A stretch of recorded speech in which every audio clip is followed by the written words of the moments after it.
On the line. Ooh. Speaking of lines, direct from Bikini Bottom, we have the Phantom Artist, Joey Krebs, and he's ready, and he's thumping his chest, and he's issued a challenge, a death. What is death battle? Death cage? Like Spock and Kirk? Yeah, something like that. All right. With Lincoln thrown in. You know, cool. That's my favorite episode of Star Trek. That's right. Throw it some tribbles. Hey, Joey, welcome to the Punch Hour Power. Welcome back. Hey, what's up, guys? How are you? How you doing, man? He sounds serious. Are you in Are you in training? I've been training all my life for this one match, man.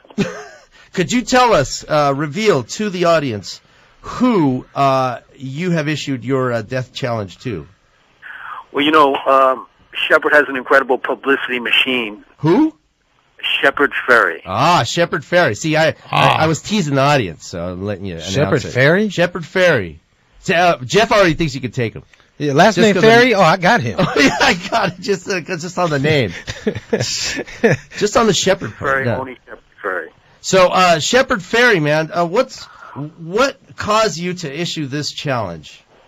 You know, here's the opportunity for Shepard Fairey to actually man up and be the man, be the graffiti street artist that his publicists have actually claimed him to be. It's an opportunity for him to really be the individual that he claims to be, and also be the individual that the publicity machine assumes him to be.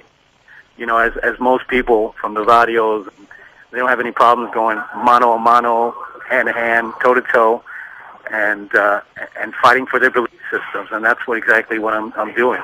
The issue is basically Shepard Fairey is pillaging the work of important political and cultural movements, and he essentially economically authors these artists like the Cuban Rene Maderos and political activists, Black Panthers, appropriating their motifs and images only to advance his own market and public relations interests, nothing else.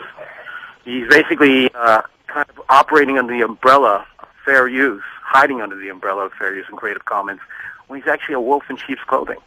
It's owning for his own gain. That's not what he essentially is trying to interpret and trying to promote his work as being a true original political commentator. He is not. He's an opportunist. And essentially needs to behind what he's about and meet me in the cage. Hey, let's do this. I'm pumped for this. So what is your intent here? To publicly humiliate him, to physically punish him, or to strip him of his manhood? You know, what it's doing, what I'm saying is I'm making a social commentary in our day and age where a publicity machine can manufacture a so-called myth when we all know that he's nothing other than a true social political artist. He's a rip-off artist that's ripping off, you know, important political movements, Cuban movements, Latinos, Chicano movements, to just advance his own pockets.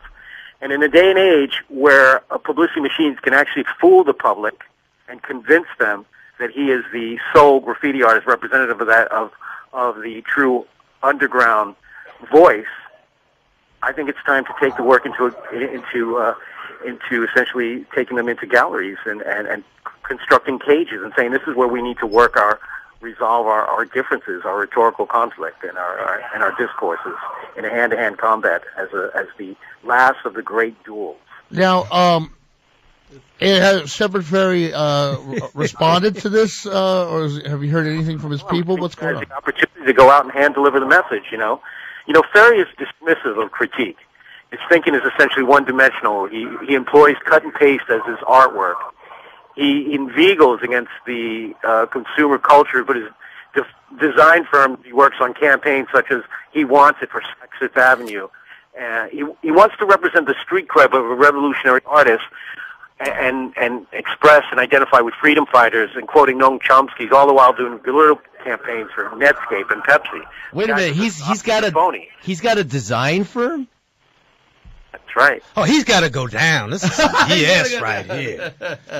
Well, I know that I know several other artists that kind of do have questioned that, and I don't think it's people being haters, because I mean, to me, sure, that's great, the Obama hope thing went everywhere. I mean, who doesn't wish for one of our pieces to go kind of global like that? But looking at his older stuff, and I hadn't really picked up that he does bite really hard on stuff. I mean, appropriation is one thing, but to me it just felt like he was never political. You know what I mean? I mean, he was just like a contrarian. What do you think about that? His campaigns have always been contradictive, conflict. From the very beginning, when he was doing Andre the Giant, he essentially created this artwork that essentially was the joke was on the public. It meant nothing. It was nihilistic. Then only suddenly, when it became in vogue to be a social political commentator, he actually addressed and identified the issue as an important social political commentator. He appropriates the work of various things. He's been lifting for a decade and a half.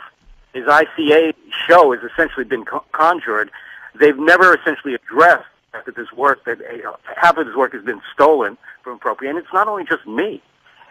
A lot of people have also weighed in on his work. And I want to remind everybody, the me we are talking to is the Phantom Artist, Joey Krebs, who has issued a Death Cage challenge, Death Cage match challenge. I get it. I just say words in different orders and they come out eventually. Against the artist Shepard Fairey of the Obama Hope poster fame. We're finding out the many critiques that not only Joey has, but there's other people that have written things. You know, I mean, there's numerous other people in the community. There's Josh from Seeds. There's Matt Gleason. You know, it's one thing, you know, to basically appropriate, like Lichtenstein and Warhol, who essentially made social commentary by appropriating, quote unquote, appropriating, true appropriation, by taking from public popular image. But another one to basically lift and pillage important social and political struggles that our people and our youth have faced. That's under the belt.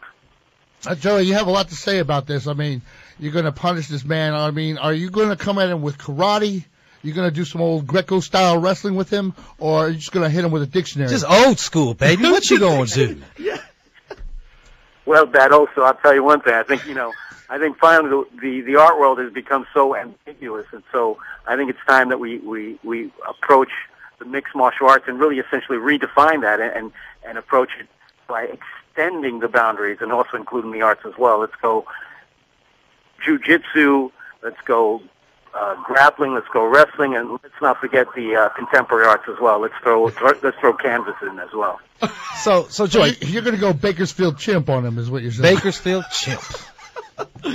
So Pocho Jeff here. And another thing as well. I have nothing against Jeff. I really like him a lot. I think he's a great guy. I just think it was great for the arts. I think he should respond, and we should just do this for the arts. Let's go ahead and resolve our differences in a cage match. And I'm sure you can ask around. I mean, I'll put the question out to you guys. Would you guys come?